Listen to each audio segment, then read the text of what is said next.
Good evening. Thank you for joining us. A fiery scene at the Standing Rock protest camp today in North Dakota.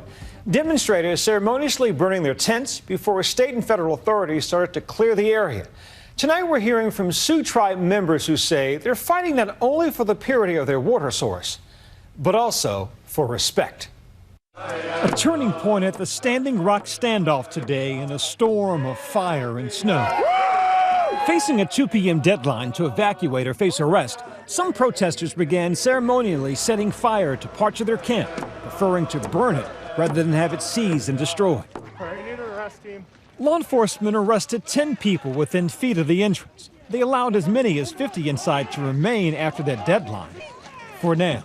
It's all done with the intent of getting this area cleaned up. This area here potentially could be facing a flood rather soon. Protests have lasted nearly a year. Intense and sometimes heated clashes with authorities. All to prevent a pipeline from being built next to the Standing Rock Sioux tribe's sacred land, which they say could also pollute their source of drinking water. The movement gained supporters across the country, from Washington, D.C. city by city, block by block, to Washington State.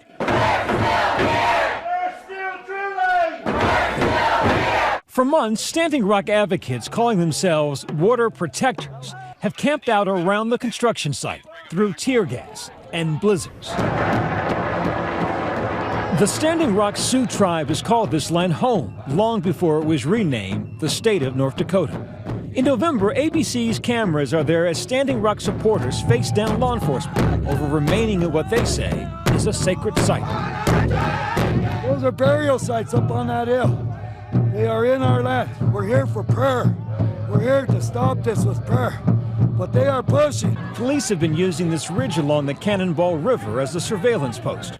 There's 11 to 14 graves up there, what you would call graves. We asked them the other day when they were up there, they were kicking rocks around and knocking sticks down.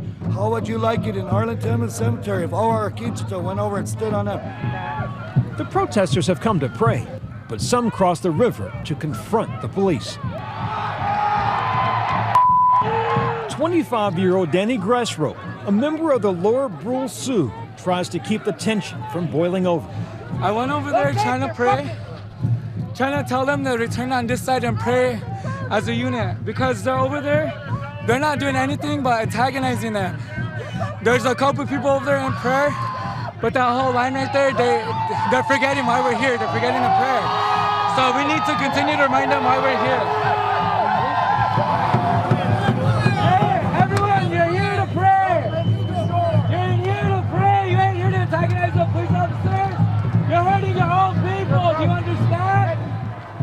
Danny is part of a little-known group of indigenous youth who have helped steer this movement at Standing Rock from the very beginning.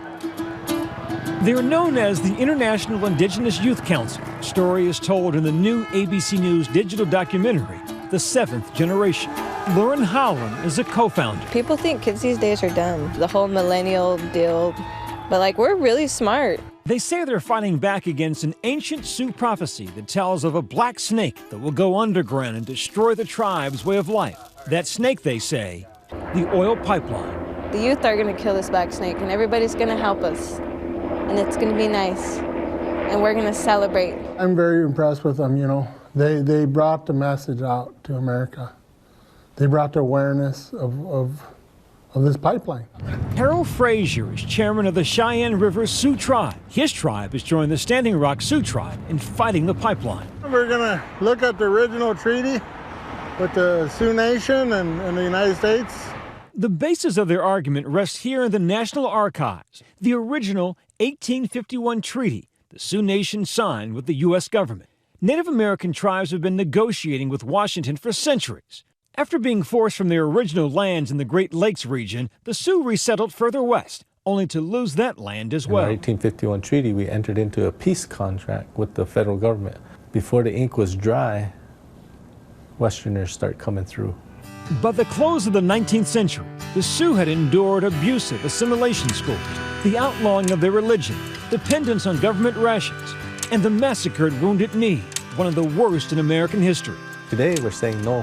Don't put this pipeline here. Enough is enough. Respect our lands. Respect our people. Respect our rights. that demand for respect and resistance spreads. You want to think about what you're willing to put your body through, what you're willing to risk, and how you're willing to defend people in a nonviolent way, right?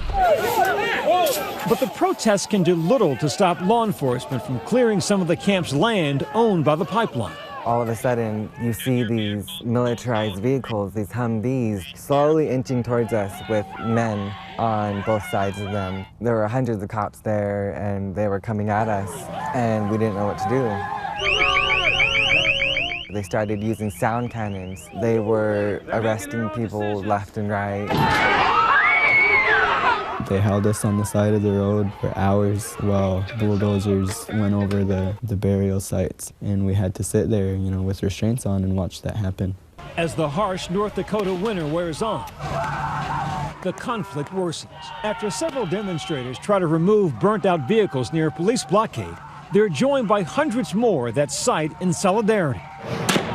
By then, they were already shooting tear gas at us. They were already using the water hose. They were shooting everybody with rubber bullets and sandbags. It was pretty traumatizing. Police described the night of November 20th as a riot. The Standing Rock Medic and Healing Council report more than 300 injuries that evening, 26 having to be taken to the hospital. Yet the council and other supporters remain resolute when suddenly what appears to be a stunning reversal. And now a major development in the long-running standoff over the Dakota Access Pipeline. Victory time, On December 4th, the Army Corps of Engineers announces it will not approve the easement needed for the pipeline to cross the Missouri River, pledging to consider alternative routes and a full environmental impact statement. The pain's gone. I'm so happy right now. As an Indigenous person, sometimes growing up, you feel like nobody sees you. You feel like people don't want you around. And you feel like if you just disappeared, everybody would just be happy.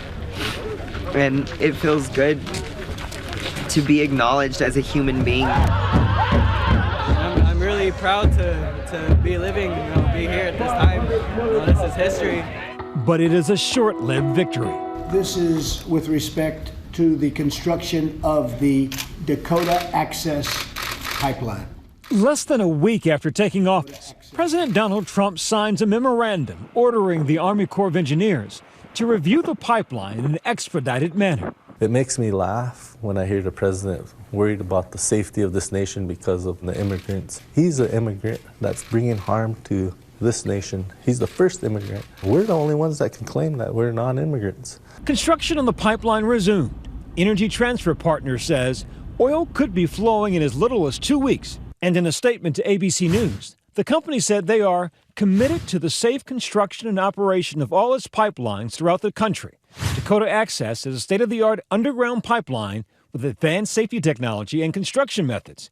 We will not quit fighting until this pipeline has stopped. The tribes will be in court next week seeking an injunction to stop the pipeline. And tonight, many of the protesters vowed to persist and keep Standing Rock in the spotlight.